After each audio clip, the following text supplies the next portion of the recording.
За өнөөдөр энэ Эрдэнэтийн 49%-ийг Оросоос одоо баг ингээд гавьяа байгуулад авч ирээд тэний хэдэн хүн Монголд одоо их гавьяа байгуулад байгаа юм шиг ийм сурталчилгааг лавал 2 жил шахав хийлээ. Авахтаа бол тийм биш юм. 49-ийг хөвчилж авсан гэж байгаа нь бол хулгай дээрмийн үйл ажиллагаа байсан юм а гэдгийг 2017 оны 2 сарын 11 улсын хурлын тогтоолоор бол хэлээд өгсөн юм байна. Тэгтэл өнөөдөр хэдэн бэ гэж. Өнөөдөр бол 2018 оны 5 сарын 4-ний өдөр юм. Тэгэхээр энэ тогтоол гараад 1 жил 3 сар өнгөрч байгаа. Тогтоол гараад 1 жил 3 сар өнгөрч байхад энэ ажил энэ нөгөө 49%-ийг эзэмшсэн тэр дээрэмчт нь очиод Эрдэнэтэд суудсан байдлыг хэвээрээ байх. Энэний дараа 2018 оны 2 сарын 28-нд үндсэн хуулийн цэцгийн шийдвэр гарсан байна. Энэ цэцгийн шийдвэрээр хөдөлгөөнгүй энэ бол маш олон хуулийг зөрчсөн, Монгол улсын үндсэн хуулийг зөрчсөн. Монгол улсын Оросын холбооны улстай байгуулсан гэрээ гэдэг бол олон улсын гэрээ. Тэр олон улсын гэрээний хуулийг зөрчсөн. Маш олон хуулийг зөрчсөн ийм хулгай дээрмийн үйл ажиллагаа байна гэдэг үндсэн хууль бас тогтооцсон. Тэгээ энэ гарснаас хойш юу болж байна одоо? 5 сарын 4 гэдэг чинь одоо ингээд дахиад баг 3 сар болж. Бүх зүйл байдгаараа. Монголын төр дээр нь эзэн байна уу? Эсвэл 49-ийн Монголын төрийн эзэн болцсон юм уу? Эсвэл 49-ийн Монголын төрийн эзэн болцсон юм уу? Эсвэл 49-ийн Монголын төрийн эзэн болцсон юм уу? Монголын төр, Монголын засгийн газар, Монгол улсын их хурл, Монгол улсын үндсэн хуулийн цэц бүгд шийдвэрээ гаргаад байгаа мөртлөө өнөөдөр амьдрал дээрээ шүүхийн шийдвэрүүд нь бол хэрэгжих байна. Энэ шийдвэрийг хэрэгжүүлэхгүй байж чадж байгаа. Тэгээд би ерөнхий сайд хөрсөхөд бас хандаж нэг юм хэлэх гэсэн. Гэхдээ та энэ гарсан шийдвэрийг хэрэгжүүлээд шийдвэрч гарцсан чи шүүхийн шийдвэрийг хэрэгжүүлээд энэ 49-ийн хөө гаргачих аль бүхнээс айж алгын чинээ болох вэ хөрсөх сайд минь та энийг хийгээрэй ойрхон хугацаанд хийчээрэй гэж би танд хэлэх гэсэн юм аа.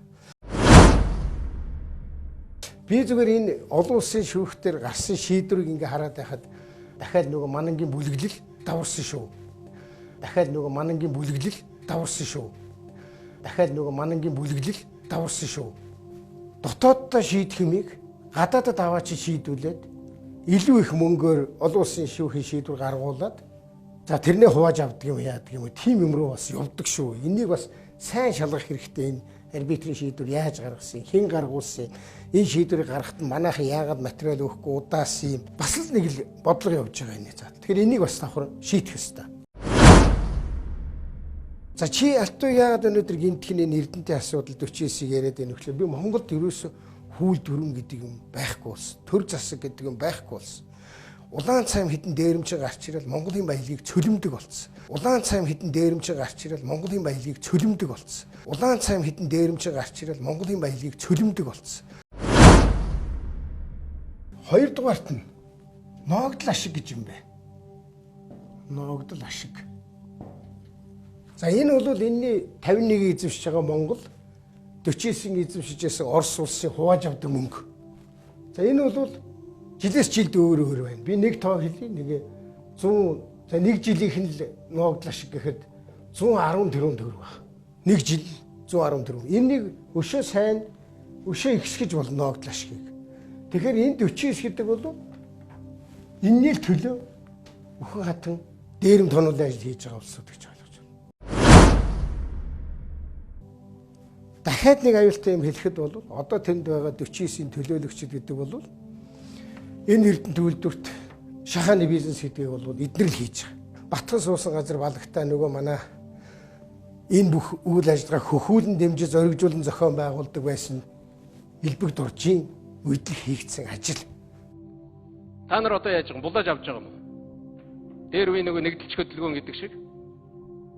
Тийм учраас дахиад хэлье. Ерөнхий сайд хөрсөх минь энэ гарсан хууль тогтоомжоо маш хурдан хугацаанд биелүүлээч. Монголын ард түмэн бас хүнд нөхцөлд байна шүү.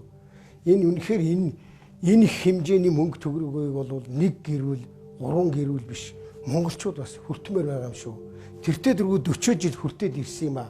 Дахиад ч өшөө олон жил ажиллана. Энийг нь бол монголчууд нөгөөд орхиоч ээ. энэ ажлаа хурдан хийгээч гэж би бас амжилт нь одоо хэлэх гэсэн.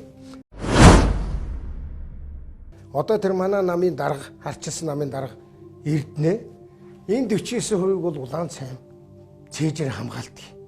Гэхдээ энэ хүмүүсийнхээ төлөө ажиллаач энэ Монголын төр 49%-аас тодорхойг иргэдэд өгч болно. 49% аж өгч болно.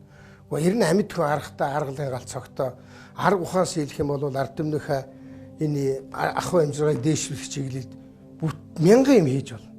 Зүгээр л ингэ цөөнхөн дээрмийн аягаар аргаар баяжиж олонх нь ингэж хоосорч идэг ийм нийгмийн төлөө би яваагүй юм а. Тийм учраас би дахин хэлье гэж бодож байна.